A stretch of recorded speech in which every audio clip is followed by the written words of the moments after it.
Gaza और Lebanon में एक बहुत बड़ा अंतर है और वही इजरायली सेना के लिए सबसे बड़ी चुनौती साबित हो रहा है। इजरायली सीमा के करीब लेबनान में करीब 30 किलोमीटर का इलाका बरसों से वीरान पड़ा है। समझौते के तहत यहां आबादी नहीं है। यही वजह है कि इजरायली सीमा के करीब हिजबुल्लाह को अपने सीक्रेट ठिकाने और सुरंग बनाने में कोई दिक्कत नहीं हुई है। यह इलाका ऐसा है जिसमें छिपकर इजरायली सेना को आसानी से देखा जा सकता है और अचानक हमला करके बड़ा नुकसान भी पहुंचाया जा सकता है। यही वजह है कि आईडीएफ को ग्राउंड ऑपरेशन के दौरान बार बार अपने इलाके में लौटना पड़ रहा है। खाली और वीरान इलाका, कहीं जंगल, कहीं पहाड़, कहीं सुरंग का जाल।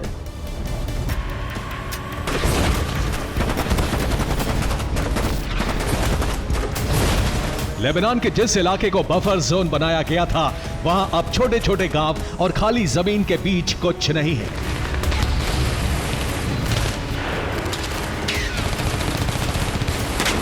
लेकिन बरसों से इसी वीरान और खाली जगह में बनता रहा हिजबुल्लाह का ऐसा तिलिस्मी अड्डा जिसे समझ पाना बेहद मुश्किल है।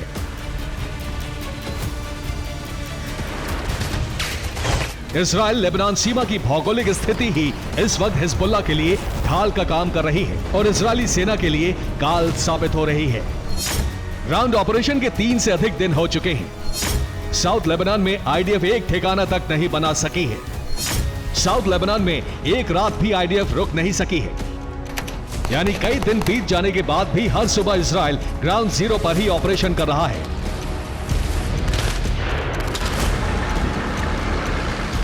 हर नए दिन के साथ इजरायली सेना लेबनान में काफी आगे तक बढ़ती है, लेकिन हर शाम वापसी की तैयारी करनी पड़ती है। इसकी सबसे बड़ी वजह है हिजबुल्लाह का तिलिस्मी सुरंग नेटवर्क।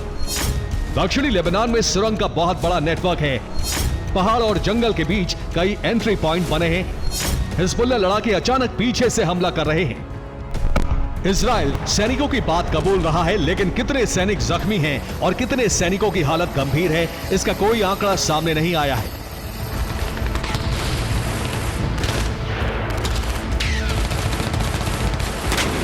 एक्सपर्ट्स के मुताबिक लेबनान में इजरायली सीमा से लितानी नदी तक के इलाके में हिजबुल्लाह ने जंग की लंबी तैयारी की है।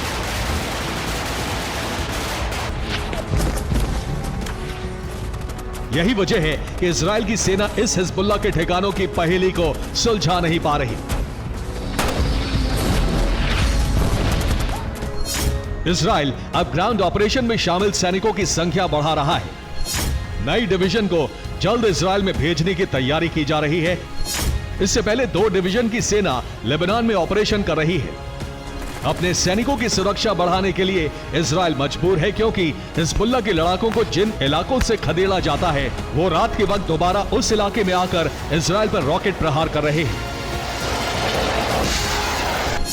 हिजबुल्लाह के लड़ाके अचानक आरपीजी फायर कर रहे हैं। ग्रेनेड लॉन्चर के धमाके से कई सैनिक जख्मी हुए हैं। हिजबुल्लाह के लड़ाके हमला करके सुरंग में छिप जाते हैं। इजराइल को एहसास हो चुका है कि ग्राउंड ऑपरेशन को कामयाब बनाने के लिए 30 किलोमीटर के एक बड़े इलाके के चप्पे चप्पे की तलाशी लेनी होगी। इसके लिए इजराइल को हजारों सैनिकों की जरूरत पड़ेगी।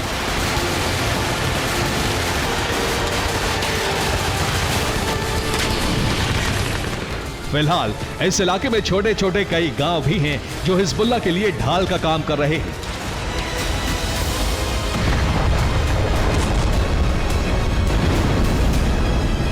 अब इजराइल की सेना पूरे इलाके को खाली कराकर कॉम्बिंग ऑपरेशन लॉन्च करने का प्लान कर चुकी है।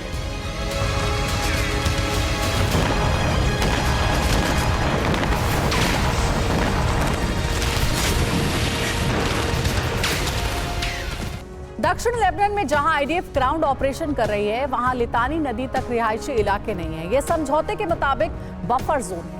30 किलोमीटर के इसी इलाके में आईडीएफ का ऑपरेशन चल रहा है।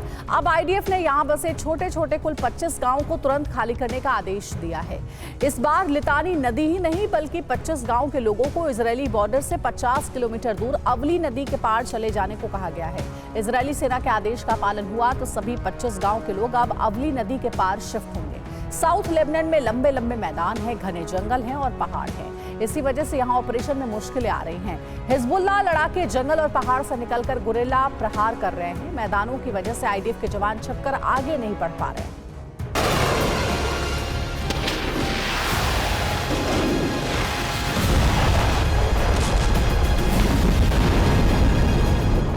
युद्ध का इतिहास भी इजराइल के लिए एक सबक है, इसलिए इजराइल ग्राउंड ऑपरेशन के बाद भी अपनी सेना को बेखौफ आगे बढ़ने की छूट नहीं दे रहा। 2006 में भी इजरायली सेना लेबनान में दाखिल हुई थी। तब ऑपरेशन का नाम था चेंज ऑफ डायरेक्शन। 34 दिनों के युद्ध में 121 इजरायली सैनिकों की मौत हुई थी। हिजबुल्लाह ने 2006 में ही अपने गुरिल्ला प्रहार और सेना के खिलाफ मजबूत रणनीति का लोहा मनवा लिया था। यही वजह है कि इस बार इजरायली सेना सतर्क है। इजराइल बहुत लंबा युद्ध नहीं चाहता है। लेबनान के जिस इलाके में इजराइल की सेना और हिजबुल्लाह के बीच जंग हो रही है, वहां हिजबुल्लाह बेहद ताकतवर है। हिजबुल्लाह लड़ाकों को इलाके की पूरी जानकारी है। हिजबुल्लाह के पास आधुनिक ईरानी हथियार हैं। हिजबुल्लाह के पास एंटी टैंक मिसाइलों का भी भंडार है। 2006 के मुकाबले हिजबुल्लाह बेहद ताकतवर हो चुका है। पिछले दिनों ही हिजबुल्लाह ने इजराइल के मरकाबा टैंक को नष्ट करने का दावा किया था।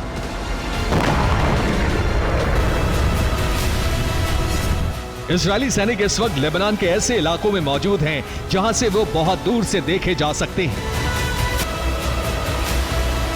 हिजबुल्लाह लड़ाकों की ट्रेनिंग में गुरिल्ला वॉर का प्रशिक्षण शुरुआत से ही बेहद अहम रहा है। इसलिए माना जा रहा है कि हिजबुल्लाह से युद्ध इस बार भी लंबा खिंच सकता है।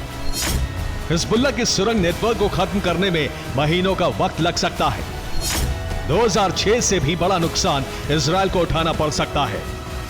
इजराइल ने भले ही नसरल्लाह को खत्म कर दिया है, कई बड़े कमांडर मारे जा चुके हैं, कई हथियार गोदाम भी भस्म हो चुके हैं।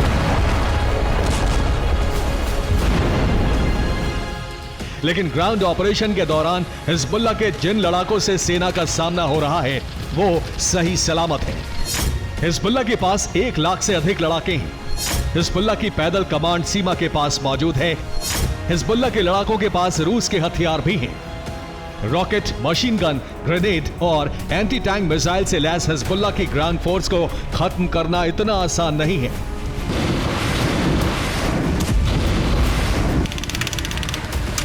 हिजबुल्लाह के लड़ाके अंतिम सांस तक युद्ध लड़कर अपनी जान देने के लिए तैयार हैं। ये लड़ाके प्रोफेशनल आर्मी की तरह सरेंडर नहीं करते। इसी वजह से आशंका है कि ग्राउंड ऑपरेशन के दौरान खून बहाने की जंग होगी और इजराइल पर अपने कई सैनिक गंवाने का डर हावी हो रहा है।